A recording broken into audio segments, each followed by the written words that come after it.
भारत सरकार के युवा कार्यक्रम एवं खेल मंत्रालय के नेहरू युवा केंद्र रामपुर के जिला युवा अधिकारी माहे आलम के कुशल निर्देशन में जिला सहकारी बैंक सभागार में स्वीप के अंतर्गत जिला स्तरीय पड़ोस युवा संसद कार्यक्रम का आयोजन किया गया। कार्यक्रम का शुभारंभ करते हुए जिला युवा अधिकारी माहे आलम ने कहा कि युवा संसद के माध्यम से युवाओं को संसद की कार्य प्रणाली के बारे में जागरूकता बढ़ेगी। उन्होंने कहा कि आगामी लोकसभा चुनाव में सभी वयस्क हो चुके युवा को अपना नाम मतदाता सूची में दर्ज कराना चाहिए। खुद और अपने आसपास के घर के लोगों को मतदान के लिए प्रेरित करना चाहिए। संसद में अच्छे प्रतिनिधि तभी चुने जाएंगे जब सभी मतदान करेंगे। अपने स्वागत भाषण में उन्होंने युवाओं को इस प्रकार के कार्यक्रम में बढ़ चढ़कर हिस्सा लेने हेतु प्रेरित करते हुए सभी से अपने कर्तव्यों के प्रति सदैव ईमानदार रहने और अपने कौशल व व्यक्तित्व विकास हेतु सदैव प्रयासरत रहने का आह्वान किया। मुख्य अतिथि डीआईजी सीआरपीएफ सुभाष चंद्रा ने युवाओं को संबोधित करते हुए कहा कि युवाओं में भी राजनीति में आने की भावना जागृत होनी चाहिए तथा युवा संसद जैसे कार्यक्रमों के माध्यम से अपने विचार रखने की स्वतंत्रता मिलती है। उन्होंने जिले के विकास, नारी शक्ति, वोकल फॉर लोकल व गरीब कल्याण हेतु सरकार की विभिन्न योजनाओं पर भी चर्चा की तथा युवाओं को अपनी रुचि के क्षेत्र में आगे बढ़ने के लिए प्रोत्साहित करते हुए उनके उज्जवल भविष्य की कामना की। ये देश कमजोर हुआ। आपके शहर में ऐसे युवाओं को मैंने देखा जिनकी गाड़ी तो लंबी लंबी है लेकिन उनकी पैंट कितनी छोटी पतली है। अगर ऐसा युवा इस देश का होगा तो ये देश कैसा होगा। जब मैं दुकानों पे जाता हूँ कि मुझे पैंट दे दीजिए तो बोला सर आपकी पैंट बननी बंद हो गई है क्योंकि अब हमारे युवा पतले पतले हो गए। कितनी छोटी छोटी उनकी थाई है, कितने पतले पतले पैर हैं और दाढ़ी बड़ी हुई है और ऊपर लाल रंग का पता नहीं क्या था वो बना बना करके स्टाइलिश इस शहर में घूमते हैं। कुछ बातें रामपुर की जो मुझे लगी कि कुछ रात को हीरो हीरोइन निकलते हैं रामपुर में। उसमें कुछ पत्रकार होते हैं और कुछ गैर पत्रकार होते हैं। मतलब माँ बाप की बात नहीं सुनी उनको, रात को भी यूट्यूब इंस्टाग्राम वाले लोग भी करते हैं। मैंने पूछा इतनी खूबसूरत लड़के रात को कहाँ निकले हुए लोग, 9 साढ़े 9 बजे के बाद, ये रात को 9 बजे के बाद 10 बजे जब शहर सोता है तभी लोग निकलते हैं। फिर उस पर एडवर्टाइज आती है कि आज ये खाना अच्छा है, ये शहर है, रामपुर बहुत अच्छा है, आके देखो। लेडी है कोई बहुत ताकतवर की कहानी सुनाती है अपनी। बताने का उद्देश्य ये है कि क्या मैं अपनी ताकत को पहचान पा रहा हूँ, मैं अपने आप को धोखा तो नहीं दे रहा हूँ ये समझ करके कि मैं कमांडो जैसा लग रहा हूँ। क्योंकि जब वक्त आता है तब पता चलता है कि कमांडो कौन था और असली योद्धा कौन था। एक बार हमें जंगल वाक़े में चारों तरफ से घेर लिया उग्रवादियों ने, तब पता चला कि कितने बहादुर लोग मेरे दाहिने बाएं मेरी सुरक्षा में चलते हैं। इसलिए जब समस्या आती है तभी पता चलता है कि मेरी औकात क्या है और मैं किस जिंदगी में जी रहा हूँ। तो पड़ोस के बारे में हम सब जानते हैं, हमारा पड़ोस कैसा होना चाहिए, पड़ोस के लिए हमारी जिम्मेदारियां क्या क्या हैं, ये भी इसका एक हिस्सा हो सकता है। शायद अगर हिस्सा ना हो मुझे नहीं मालूम। तो हम सब युवा हैं, तो हम सब इस देश के रहने वाले हैं और हमारा देश वास्तव में गौरवशाली रहा है। इस देश का इतिहास, यहाँ की संस्कृति अपने आप में बहुत समृद्ध है।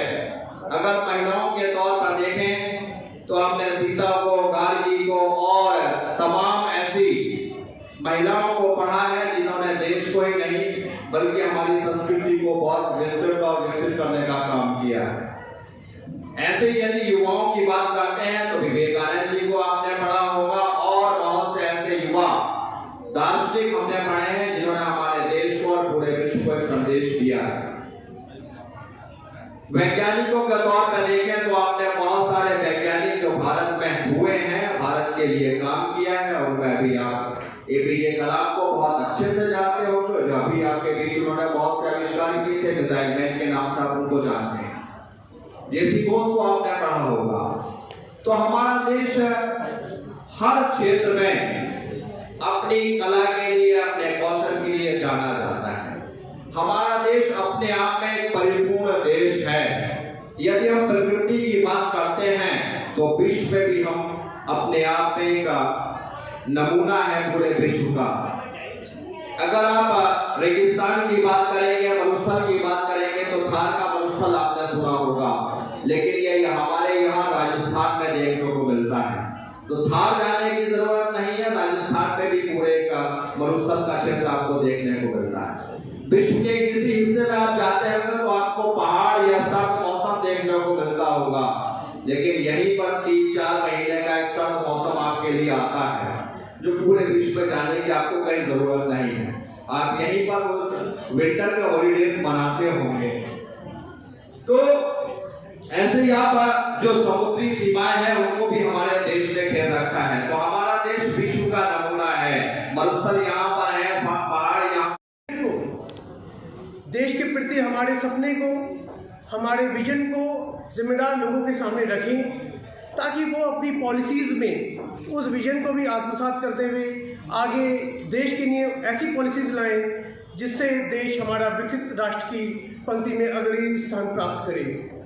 यहाँ पे जितने भी लोग मौजूद हैं, सब लोग, मैं अपने मंचस्वी अतिथियों को बताना चाहता हूँ, हम उन्हें नीट स्टूडेंट्स कहते हैं। Not in education, formal employment और फॉर्मल ट्रेनिंग। ये लोग गांव-गांव से अपने हमारे एक आह्वान पर यहाँ पे उपस्थित हुए हैं। यहाँ पे दनियापुर के लोग भी हैं तो रहमतगंज के लोग भी हैं, यहाँ पे मेरठ से भी लोग हैं तो बरेली से जुड़े हुए बॉर्डर से भी लोग हैं, उत्तराखंड से जुड़े हुए बॉर्डर के लोग भी हैं तो इधर मुरादाबाद से जुड़े हुए बॉर्डर के लोग भी हैं। आज पहली रमज़ान को जब पहला रोज़ा होता है तब भी इतने सारे लोगों का यहाँ पे उपस्थिति आप लोगों की करिश्मे को दिखाती है कि आपको सुनने के लिए वो लोग दूर से चलते हुए यहाँ पर आए। ये युवा संसद आप सभी लोगों को मौका देती है कि आप अपने नए समाधान, अभिनव समाधान, ऐसे समाधान जिनमें नवाचार हो, उनको हमारे समक्ष प्रस्तुत करें, हमारे अतिथियों के समक्ष प्रस्तुत करें। ये संसद न केवल एक बातचीत की शुरुआत करे बल्कि ऐसी पॉलिसीज़ को बनाने का फर्स्ट पॉइंट बने जिससे हमारा देश आगे बढ़े। आइए अपने विचारों के प्रभाव को हम बढ़ाएं, ये युवा संसद आशा की एक किरण बने और आपके युवा मस्तिष्क की एक असीम क्षमता का प्रमाण बने। इसी एक उम्मीद के साथ मैं अपने वाणी को विराम देता हूँ। धन्यवाद। जय हिंद। और एक महत्वपूर्ण कार्यक्रम का हिस्सा बने और इतनी खुशी हमें भी है एक बहुत अहम कार्यक्रम का हिस्सा बनकर। साथियों, मैं कई बार आपके कार्यक्रम में आती हूँ, ये महसूस होता है कि रोज बरोज आपका ये कार्यक्रम, आपकी ये संख्या और आपके अंदर जोश और जज्बा बढ़ता ही जा रहा है। माहे आलम साहब से जब पहली मुलाकात से लेकर अब तक उनके अंदर भी ताल्लुकात की बात हो, चाहे काम करने की बात हो, गर्मी दिखाई दी और मुझे ये हैरत हुई कि साहब वो मुझसे कम से कम 20 साल से भी ज़्यादा छोटे हैं, मगर हमेशा मुझे बड़े ही महसूस होते हैं क्योंकि उनके काम इतने बड़े हैं कि वो कभी छोटे नजर नहीं आते, बड़े ही नजर आते हैं। वरना इस उम्र में तो लोगों को कभी नहीं होती लोगों से कैसे बात करके ताल्लुकात कैसे मेंटेन करके। ये आपको खास तौर से मैं कुदरत की देन समझता हूँ और आपकी जो मेहनत है, जो आपके अंदर जज्बा था, उसकी देन। बहरहाल ये महिला सशक्तिकरण का दौर चल रहा है और 8 मार्च को महिला दिवस सारी दुनिया में मनाया जाता है, मगर मैं जब इस पर गौर करता हूँ कि महिला दिवस अमेरिका में तो 1910 में शुरू हुआ, लेकिन हमारे हिंदुस्तान में, हमारे भारत में उसे सैकड़ों साल पहले राजा राम मोहन राय ने ब्रह्मो समाज का अपने पेपर में जगह देते हैं और देश दुनिया को अवगत कराते हैं।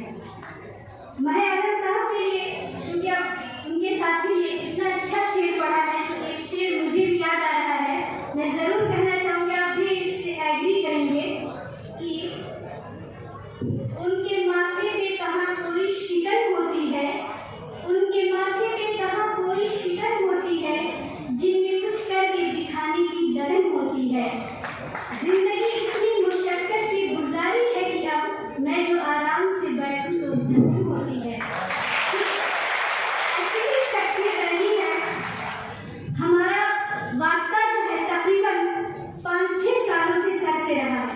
गवर्नमेंट